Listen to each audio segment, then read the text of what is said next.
नमस्कार साथियों, स्वागत है आपका इस नए वीडियो में जो कि यूपी टेट 2026 एग्जाम के लिए पर्यावरण जैसे महत्वपूर्ण विषय को लेके है और बहुत ही इम्पोर्टेंट टॉपिक है ग्रीन हाउस प्रभाव। इसे आज हम समझने की कोशिश करेंगे। आशा है सभी को हमारे जो इससे पहले के वीडियो हैं समझ में आ रहे होंगे और अगर आपको वीडियो हमारे अच्छे लगते हैं तो ज़्यादा से ज़्यादा शेयर करें और वीडियोज को लाइक करें ताकि आपके लिए हम इसी प्रकार और भी नए वीडियो बनाते रहें, हमें भी मनोबल प्राप्त होता रहे। तो चलिए शुरू करते हैं आज के इस वीडियो को जो कि है ग्रीन हाउस प्रभाव पर आधारित। तो ग्रीन हाउस प्रभाव है क्या, इसे हम समझेंगे। तो ग्रीन हाउस एक प्राकृतिक प्रक्रिया है जो पृथ्वी के वायुमंडल में कुछ गैसों मतलब कौन सी गैसें, ग्रीन हाउस गैसों द्वारा सूर्य की ऊष्मा को फंसाकर पृथ्वी को गर्म रखती हैं। यह क्या कहलाता है, ग्रीन हाउस प्रभाव। अगर हम इसे देखिए सरल शब्दों में समझने का प्रयास करें तो यह एक ऐसी परिघटना है। क्या, अगर हम इसे समझने का प्रयास करें सरल शब्दों में तो ऐसी घटना जिसके कारण जिसके कारण ऐसी घटना जिसके कारण पृथ्वी की सतह जिसके कारण पृथ्वी की सतह और वायुमंडल क्या और वायुमंडल गर्म रहते हैं, वायुमंडल गर्म रहते हैं, क्या कहलाता है, ग्रीन हाउस प्रभाव कहलाता है। अब ये समझेंगे हम कि किस तरीके से ये काम करता है। तो देखिए इसे हम समझाने का प्रयास करें आपको ग्रीन हाउस प्रभाव को। अगर हम ग्रीन हाउस प्रभाव आपको समझाने का प्रयास करें तो इधर आप चित्र देख रहे होंगे, ये आपके सामने ये देखिए इधर क्या है, इधर ये सूर्य से किरणें आ रही हैं, ठीक है ना।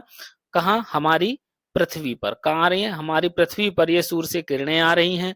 ये हमारे चारों ओर का वातावरण है। क्या है, ये हमारे चारों ओर का वातावरण है और यहाँ पर ग्रीन हाउस गैसें पाई जाती हैं। कौन सी गैसें पाई जाती हैं, ग्रीन हाउस गैसें पाई जाती हैं साथियों, ठीक है।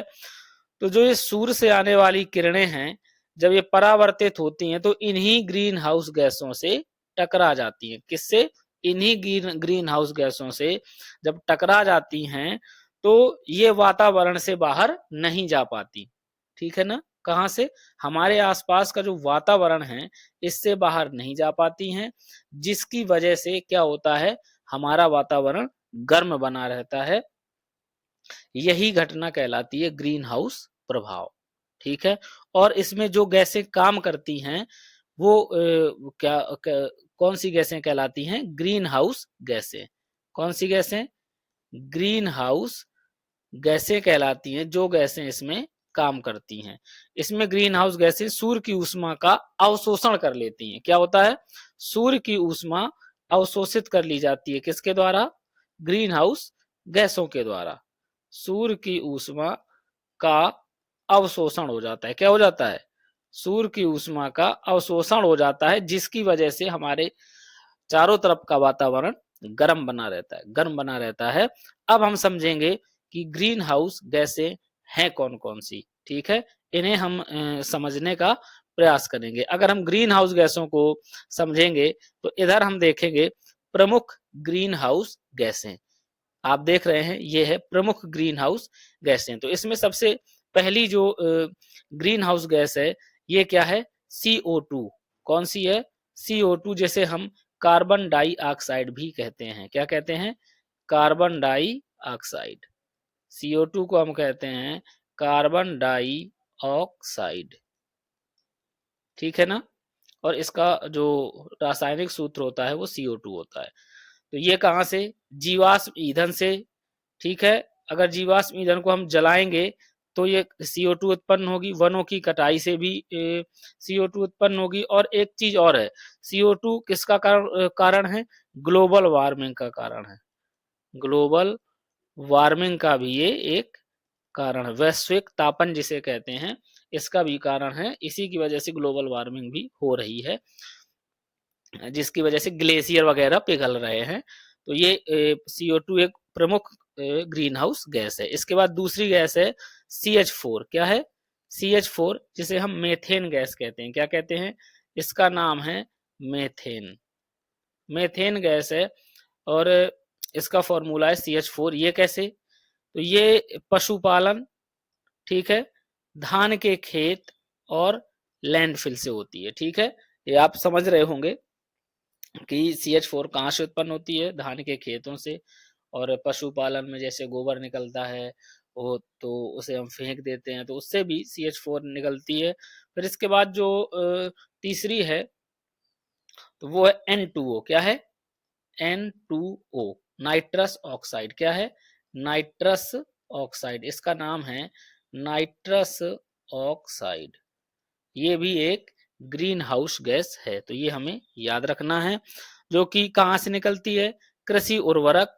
कहाँ से निकलती है साथियों? कृषि उर्वरक और औद्योगिक गतिविधियों से। जो तीसरी गैस है ग्रीन हाउस गैस, इसे हम समझेंगे तो ये निकलती है कृषि उर्वरक और औद्योगिक गतिविधियों से। और इसके बाद सबसे जो महत्वपूर्ण है, जिससे प्रश्न काफी बार एग्जाम में बना है, तो ये है H2O। अब इधर H2O क्या है? जल का सूत्र होता है, लेकिन इसे हम पढ़ेंगे जल वाष्प। क्या पढ़ेंगे? जल वाष्प, जो कि एक प्राकृतिक ग्रीन हाउस गैस है। ये प्रश्न पूछा जाता है। और सबसे ज्यादा क्या है? और सबसे ज्यादा जो ग्रीन हाउस इफेक्ट करती है, ये प्राकृतिक रूप से पाई जाती है, जलवाष्प ही है। ठीक है, इसे हम H2O से प्रदर्शित करते हैं। इसके बाद जो अगली ग्रीन हाउस गैस है वो है क्लोरोफ्लोरोकार्बन, CFC। ठीक है ना? क्लोरोफ्लोरोकार्बन ये कहाँ से मिलती है?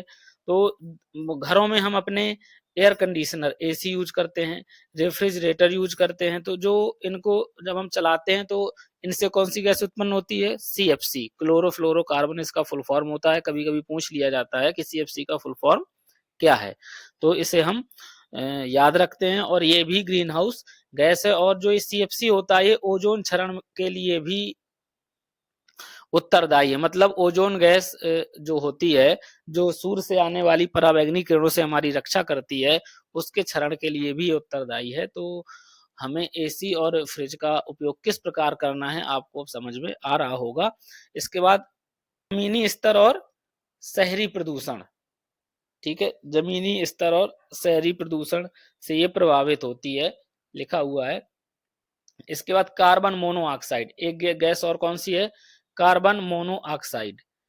कार्बन मोनोऑक्साइड का सूत्र होता है CO। क्या होता है? CO। कार्बन मोनोऑक्साइड का सूत्र होता है CO, तो ये याद रखना है आपको। तो इतनी सारी ये ग्रीन हाउस गैसें होती हैं जो कि हमारे वातावरण को गर्म करने के लिए उत्तरदायी होती हैं। ठीक है, इसके कारण कौन कौन से होते हैं, अब इसे समझने का प्रयास करेंगे। ग्रीन हाउस गैस के कारण कौन कौन से हैं? तो अगर हम कारण समझने का प्रयास करें तो सबसे पहले तो जीवाश्म ईंधन का दहन। ठीक है, ये मैंने आपको बताया। जीवाश्म ईंधन के दहन से कौन सी गैस उत्पन्न होती है? कार्बन डाइऑक्साइड गैस उत्पन्न होती है। ठीक है, औद्योगिक गतिविधियों, इससे N2O उत्पन्न होती है, नाइट्रस ऑक्साइड, है ना? वनों की कटाई से भी CO2 उत्पन्न होती है। शहरीकरण O3 में प्रभाव डालता है। अब इसका जो प्रभाव होता है ग्रीन हाउस प्रभाव का, मतलब ग्रीन हाउस जो गैसों का प्रभाव होता है, ये क्या क्या इम्पैक्ट डालती हैं? तो ग्लोबल वार्मिंग के लिए जिम्मेदार होती हैं। ठीक है, पिघलते ग्लेशियर जो कि मैंने आपको बताया, समुद्र के स्तर में वृद्धि। ठीक है, जलवायु परिवर्तन। और इसका समाधान क्या है? ठीक है, अब इसका समाधान क्या है कि हम इसके प्रभाव से हम बचें कैसे?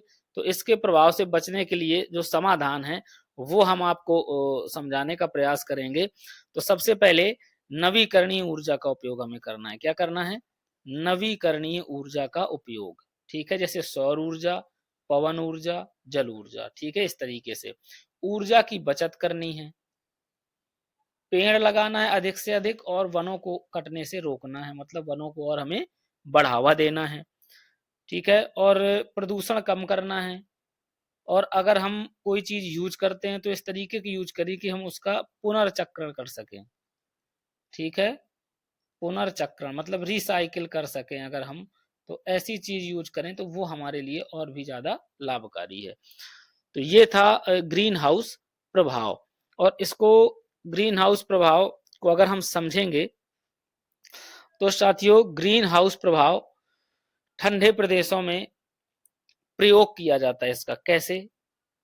अब कांच का घर बना दिया जाता है, उधर जब ग्रीन हाउस जो होता है उसमें सूर्य की किरणें जो होती हैं वो प्रवेश करती हैं, तो क्या होता है कि टकरा कर वो वापस होने का प्रयास करती हैं। ठीक है, जब वापस होने का प्रयास करती हैं, अगर हम आपको एक नए पेज के साथ में समझाने का प्रयास करें इसमें, अगर हम आपको एक नए पेज के साथ में समझाने का प्रयास करें, जैसे हमने क्या किया, इधर एक ये कमरा बना दिया कांच का इस तरीके से। ठीक है, अब इधर ये सूर्य है। ठीक है साथियों, ये सूर्य हो गया। अब इधर से आ रही हैं किरणें सूर्य की, इधर से सूर्य की किरणें आ रही हैं। अब ये क्या है, दीवारों के अंदर तो आ जाती हैं, कहाँ गई, दीवारों के अंदर ऐसे टकरा गई। ठीक, ये सूर्य की किरणें इधर आई, ऐसे दीवारों के अंदर टकरा गई। अब टकराने के बाद क्या होगा, ये वापस होने का प्रयास करती हैं, इधर से ऐसे निकलने का प्रयास करती हैं। तो जब निकलने का प्रयास करती हैं तो ये निकलती नहीं है, जबकि क्या होता है, इधर से परावर्तित हो जाती हैं। क्या होती हैं, इधर से ऐसे परावर्तित हो जाती हैं इस तरीके से। जब इधर टकराएंगी तो वापस इधर आ जाएंगी। तो ये यहीं ऐसे घूमती रहती हैं। तो जो अंदर का वातावरण होता है, क्या होता है, जो अंदर का वातावरण होता है वो हो जाता है गर्म। क्या हो जाता है, अंदर का वातावरण गर्म हो जाता है। अंदर का वातावरण गर्म हो जाता है। तो जो ये चीज है ग्रीन हाउस, ये ठंडे प्रदेशों में इस्तेमाल किया जाता है वातावरण को गर्म रखने के लिए। आशा है आपको ये चीज समझ में आ रही होगी। ठीक इसी तरीके से जैसे हमारा वायुमंडल है, ठीक है, या जैसे हमारा वातावरण है, हम ये समझें, इधर हम लोग रहते हैं, इधर हम लोग रहते हैं ऐसे। ठीक है, इधर हम लोग रहते हैं, ये वायुमंडल है। अब हुआ क्या कि इधर से सूर्य की किरणें आई, इधर से ऐसे सूर्य की किरणें आई। ठीक है, अब इधर ये क्या है, ग्रीन हाउस गैसें हैं। कौन सी गैसें हैं, ग्रीन हाउस गैसें हैं, ये इधर। अब जब इधर ग्रीन हाउस गैसें, तो सूर्य की किरणें क्या होती हैं, इधर तो आ गई, अंदर तो आ जाएंगी, लेकिन जब परावर्तित होंगी इधर से, तो ये ग्रीन हाउस गैसें जो होती हैं, CO2, N2O, है ना, जल वाष्प, CH4, कार्बन मोनोऑक्साइड, CO, ये सब गैसें इनको अवशोषित कर लेती हैं। ठीक है, और जब इनको अवशोषित कर लेती हैं तो ये गैसें वातावरण से बाहर नहीं जा पाती हैं, वातावरण से बाहर नहीं जा पाती। और जब वातावरण से बाहर नहीं जा पाएंगी तो स्वाभाविक है ये वातावरण को क्या करेंगी, गर्म करेंगी, नहीं जा पाती। ठीक है, तो क्या करती हैं, ये वातावरण को गर्म कर देती हैं, वातावरण को गर्म कर देती हैं। अब इसका एक फायदा भी है। क्या फायदा है, इसका ये फायदा है, इसका फायदा ये है साथियों कि अगर हम इसे समझें, ग्रीन हाउस का क्या फायदा है कि अगर ग्रीन हाउस प्रभाव ना हो, क्या है, अगर ग्रीन हाउस प्रभाव ना हो तो हमारी पृथ्वी का तापमान, हमारी पृथ्वी का तापमान कहाँ तक चला जाए, -18 डिग्री सेल्सियस तक गिर सकता है, अगर ग्रीन हाउस प्रभाव ना हो।